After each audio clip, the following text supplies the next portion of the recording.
Welcome back to Broken Electronics. I'm Lee, and I'm so glad you could stop by here today. Now, if you're a regular viewer of this channel, first of all, thank you very much. And if you're not a regular viewer of this channel, I hope you'll become one.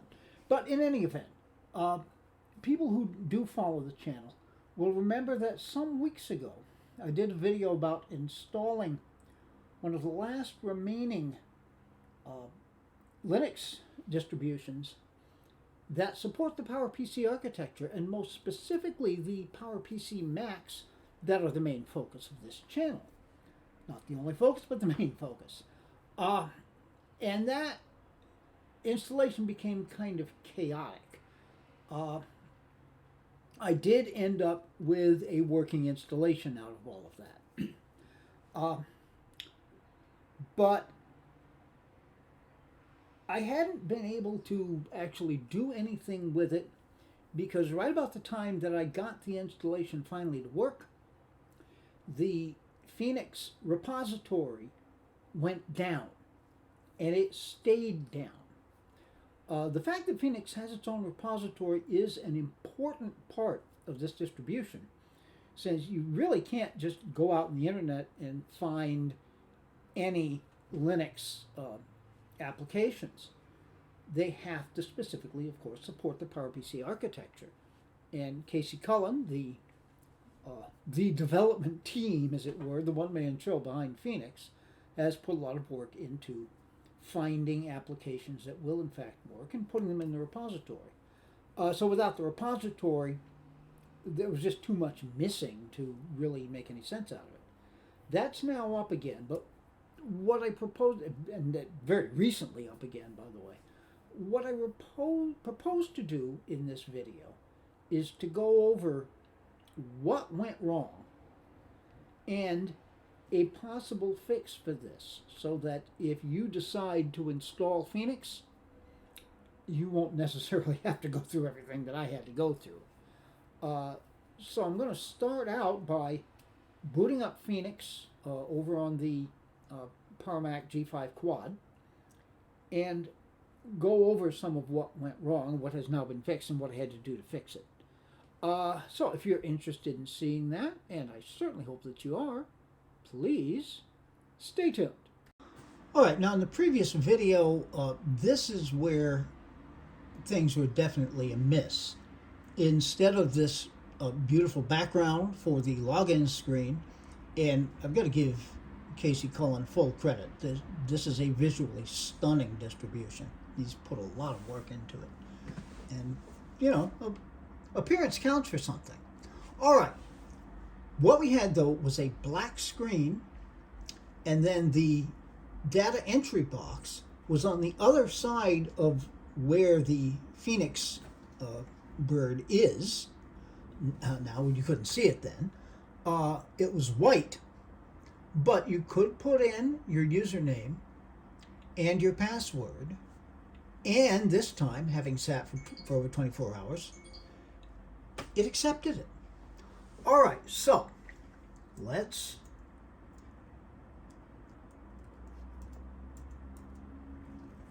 put in that. By the way, I made some comments in the previous video about the default username password. You can change the password. I have done that. You cannot change the user. Oh, jeez.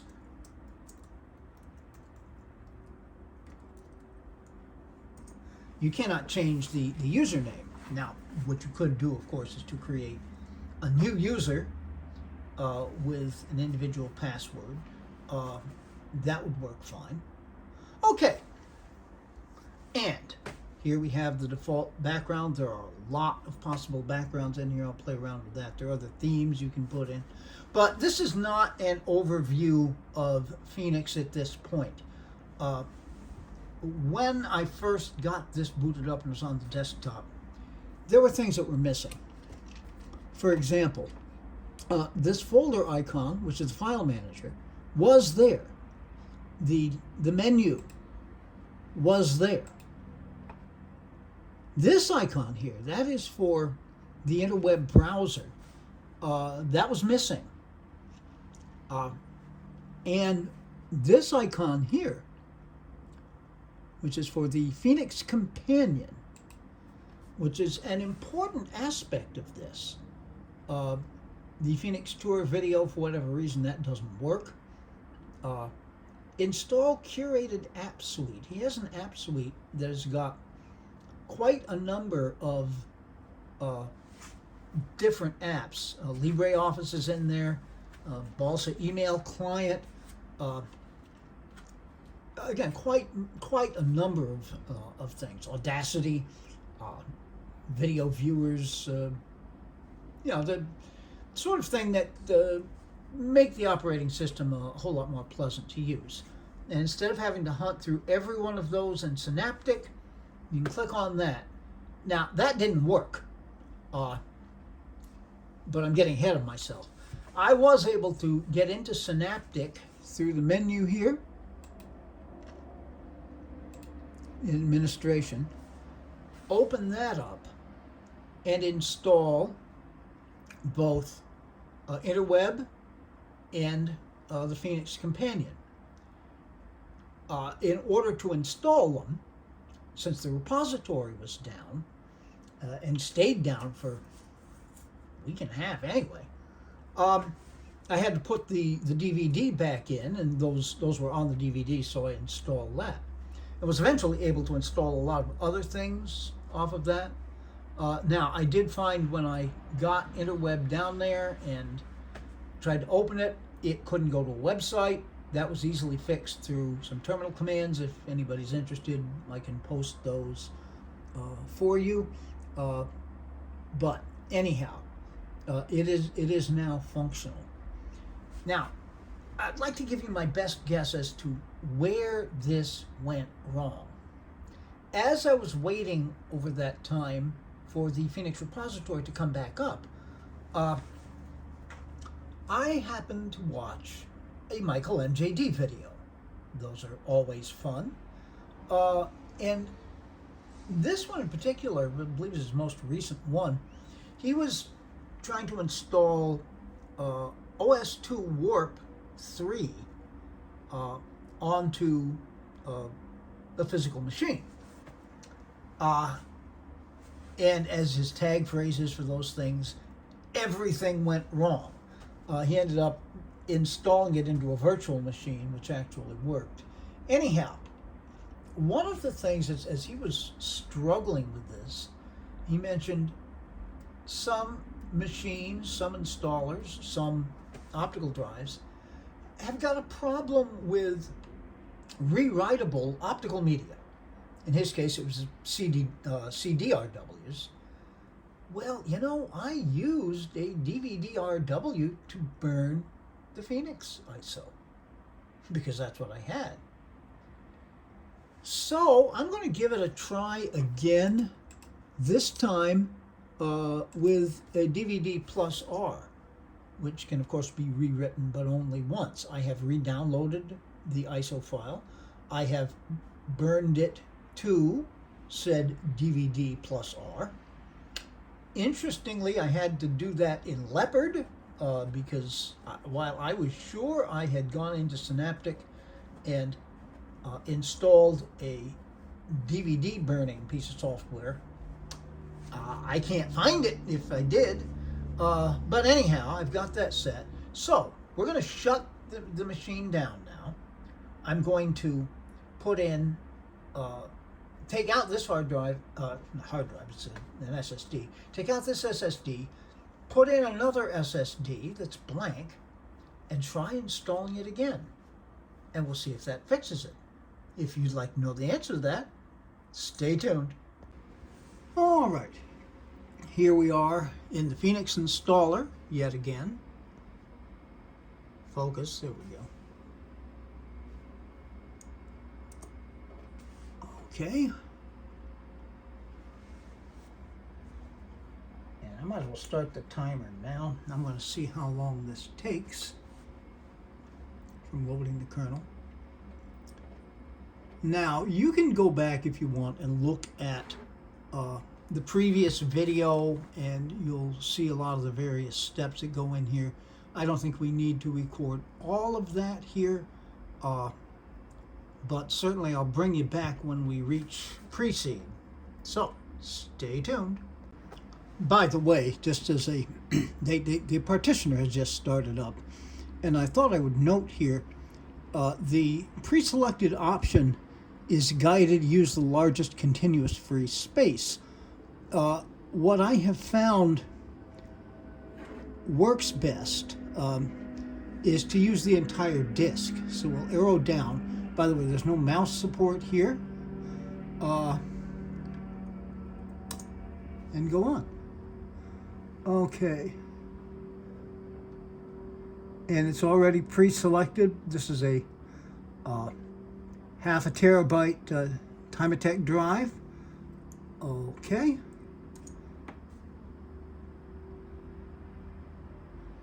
All right. I think you can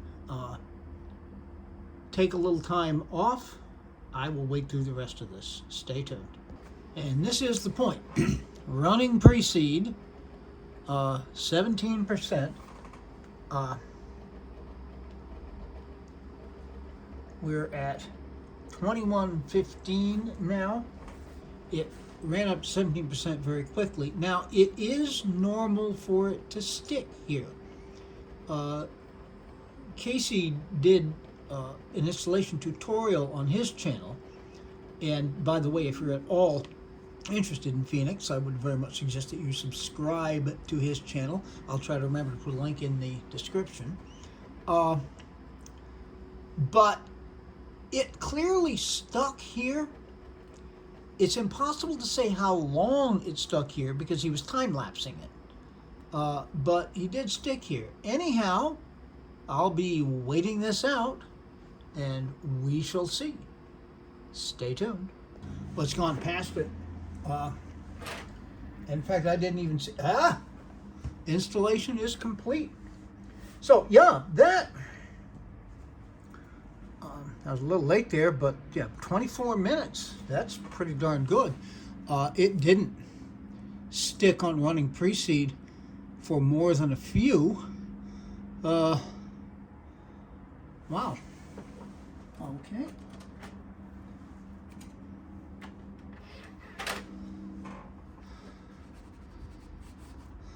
Still no mouse support.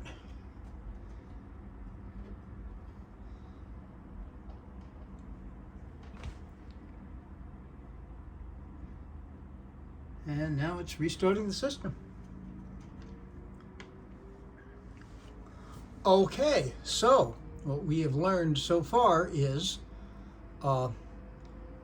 burning the ISO to the DVD plus R works a heck of a lot better than the DVD RW. Who knew? Hat tip to Michael MJD for making me think about that one. All right, we might as well hang here.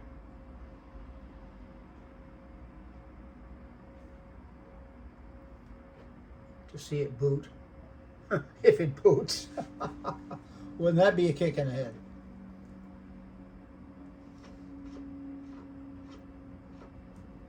Okay, here we go. So it's got the boot, which would allow you, by the way, to boot into Mac OS X, which would have to be Leopard.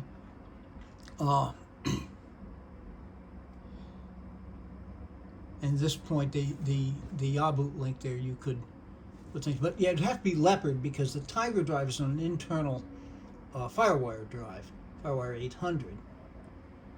Okay.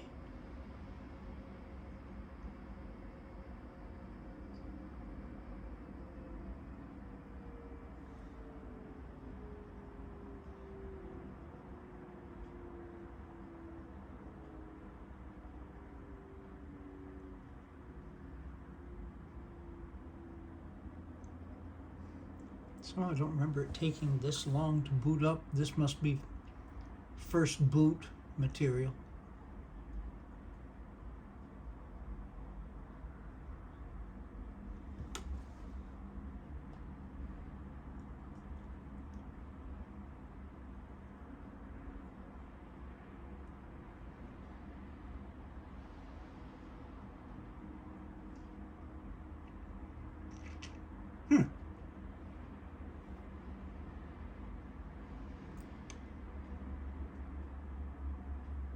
Firewire core giving up on node reading config ROM failed. Timeout.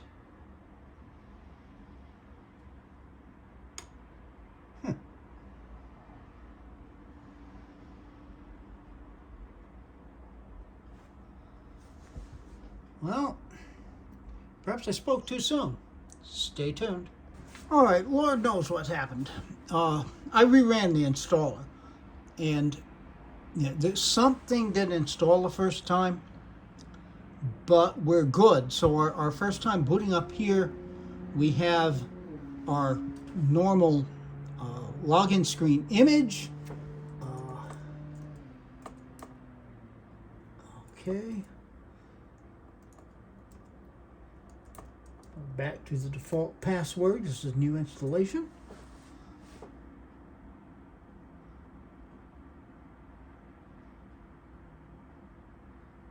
Okay.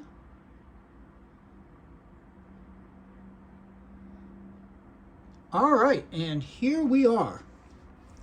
We have Fienix Companion. We have Interweb. Now,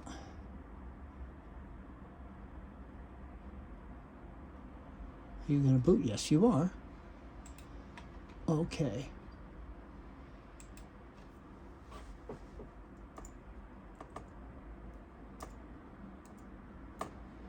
Pardon me as I type one-handed here. The camera is in the way. Yeah, okay.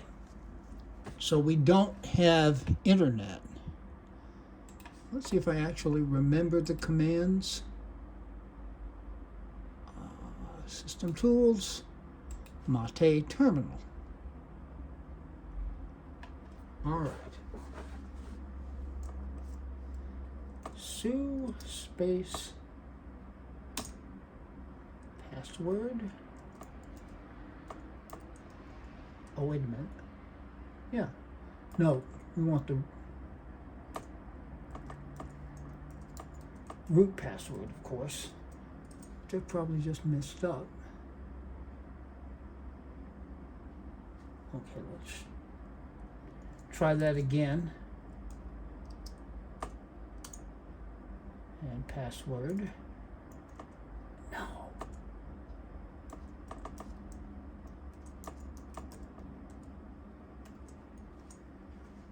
Okay, now we're into root and DH client.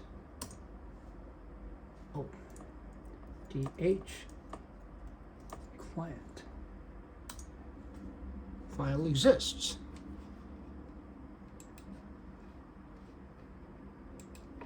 Close terminal, open Interweb again.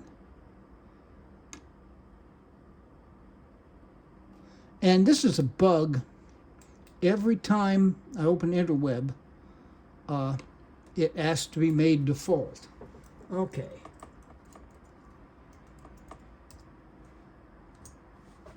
And here we go. So we have our internet. So that's it basically.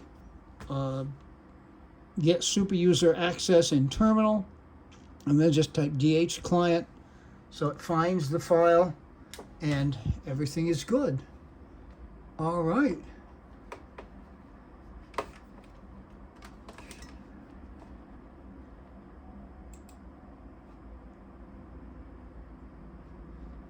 Let's install the curated app suite.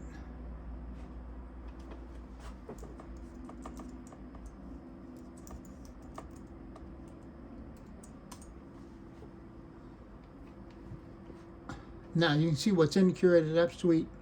Audacious. I said Audacity earlier, it's Audacious. Bookworm, E-Rater, Balsa email client, free Tux, free streaming TV player, G-Note desktop, note-taking, GNU Paint simple painting application, hard info system information, LibreOffice, kind of a big one there, some photo collage editor, a photo editor, Photo Flare, Pigeon. I don't know what good Pigeon is going to do in this day and age, but who knows.